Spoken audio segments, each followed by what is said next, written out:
All right, everybody. So we wanted to shoot kind of like a regen video, so we thought the backyard would be the nicest way to do that. So while Kelly and I take our shoes off, and hopefully you will too, you're gonna need a lacrosse ball and then a little ball that could be a golf ball. If you don't have a lacrosse ball, uh, we are going to show a tennis ball and a golf ball version.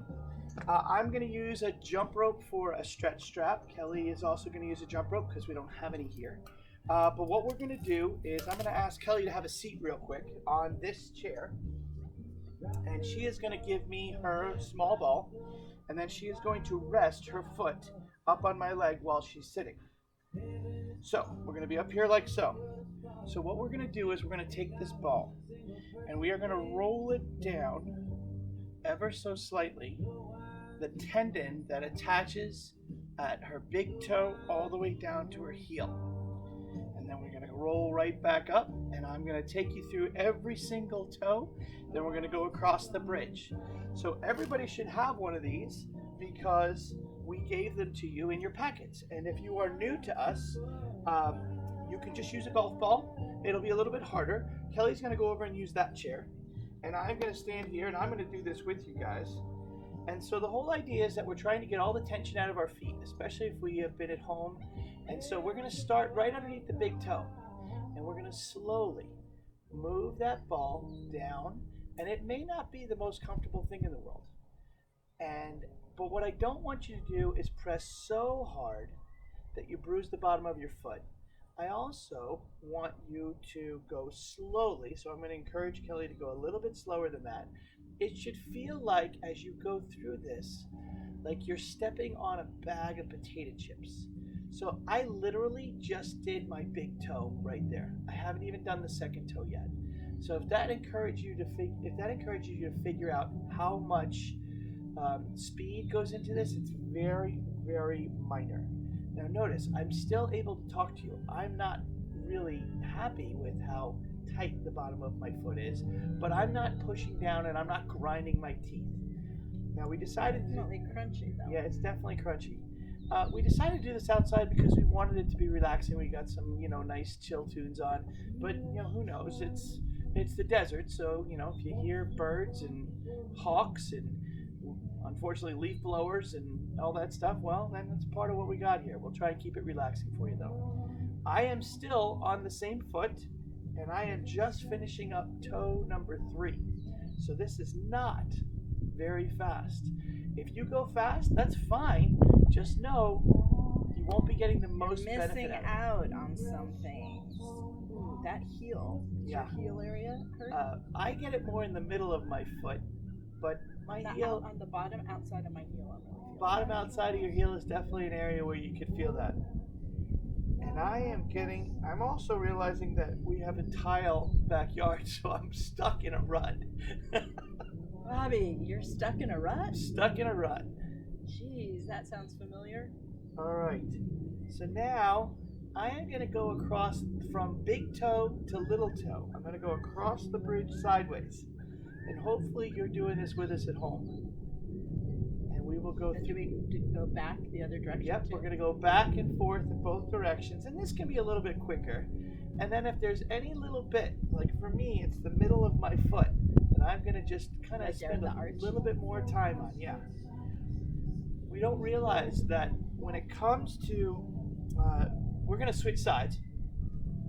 When it comes to all the working out that we do, we spend a lot of time on our feet, and we don't always have the best shoes on. And some of us are good in bare feet, some of us are not great. We got high arches or flat feet. So where we connect with the earth is really important to help us with our what's called kinetic chain. Because if our knees are buckled, then our hips are wonky, and if our hips are wonky, then our lower back hurts, and if our lower back hurts, then our shoulders are off. So it's all connected. So you got to start with your first point of contact. So we're going back and forth, up and down, from big toe across to little toe, from top of the foot to the heel. And again, I can't stress enough that analogy of stepping on a bag of potato chips. Notice that both Kelly and I are keeping our foot underneath our body. So what that means is I don't have it out in front of me. I do find it better to hold on to something, which is why I chose to have us have a chair in the video, as opposed to just trying to just do it straight up or doing it on the floor. You need a little bit of angle and gravity.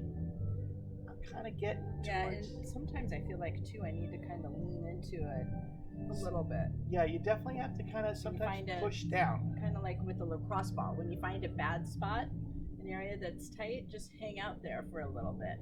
Somebody asked me the other day, could I do this with a lacrosse ball? Absolutely. If that's all you have, if you're traveling and all you have is a tennis ball or lacrosse ball, great. That's awesome. But doing this once a day absolutely can change how you move and how you feel. Putting on some quiet tunes and just kind of getting into your own space, definitely what we need right now. I'm kind of wrapping up foot number 2 as far as the long ways. Now I'm going to go crossways across the top. And it's important that you don't go too fast. It's important that you don't force anything. It doesn't seem like much, but especially at Results Only Fitness, we work hard. I mean, we push our bodies to the limit. And so sometimes we need to give a little bit more care. Now we're going to go back to that first foot a little bit. And now I actually want to put it on your big toe and try and push your other 4 toes down to the floor. And then I'm going to put it on my second toe and try and spread my toes around it. So we're kind of like trying to grab it, sort of thing? We're trying to push down to the floor. We're not trying to grab it. We're trying to kind of melt push around it. one toe up and the other ones form around it. And I have already had at least one crack where my foot just kind of released and my knuckle just opened up. Why can I can't do this without moving my hand? I don't know. I don't know, that's weird, isn't it? Okay, other foot. Kelly is an alien. She can't move digits independently. So what we're going to do after this is we're going to go down to the floor and we're going to show a great stretch routine that you can do after a workout. You wouldn't want to do this one before a workout because we're going to stay calm and we're going to be kind of chill. And what most people don't realize as we wrap up our foot rolling is your muscles go to sleep.